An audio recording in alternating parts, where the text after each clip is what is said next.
যেহেতু আমি রাজনীতি করি, মাঝে মাঝে হয়তো হতাশ হয়ে যেতাম, বা মাঝে মাঝে এখনো মাঝে মাঝে কিছুটা অনেক ক্ষেত্রে বেশি হতাশ লাগে। কিন্তু এই বাচ্চাগুলোকে দেখার পরে নিজেকে খুব কনফিডেন্ট মনে হয়েছে। এই জন্য কনফিডেন্ট মনে হয়েছে। আর আজকে যখন আপনাদের কতগুলো কাজ দেখলাম, আপনাদের কয়েকজনের বক্তব্য শুনলাম, তখন নিজের কনফিডেন্সটা আজকে আরো বেড়ে গিয়েছে। কারণ দেখুন, যেহেতু রাজনীতি করি, একটা তো আমার লক্ষ্য আছে, উদ্দেশ্য আছে। রাজনীতি আছে, দলের পরিকল্পনা আছে, সবকিছু আছে, কাজ আছে। কিন্তু যেহেতু দেশ পরিচালনার দায়িত্বে আছি, আমাদেরকে দেশকে নিয়ে আমরা চিন্তা করি, দেশের বিভিন্ন সেক্টর নিয়ে চিন্তা করি।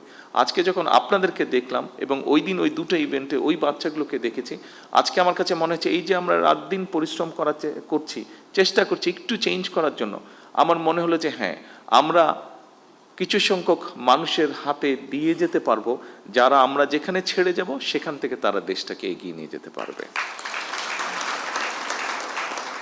এই যে দেশটাকে আপনারা এগিয়ে নিয়ে যেতে পারবেন, আপনাদের কাছে এই প্রত্যাশাটা, এই দৃঢ় আশাটা, এই বিশ্বাসটা রেখে আমার বক্তব্য আমি শেষ করছি।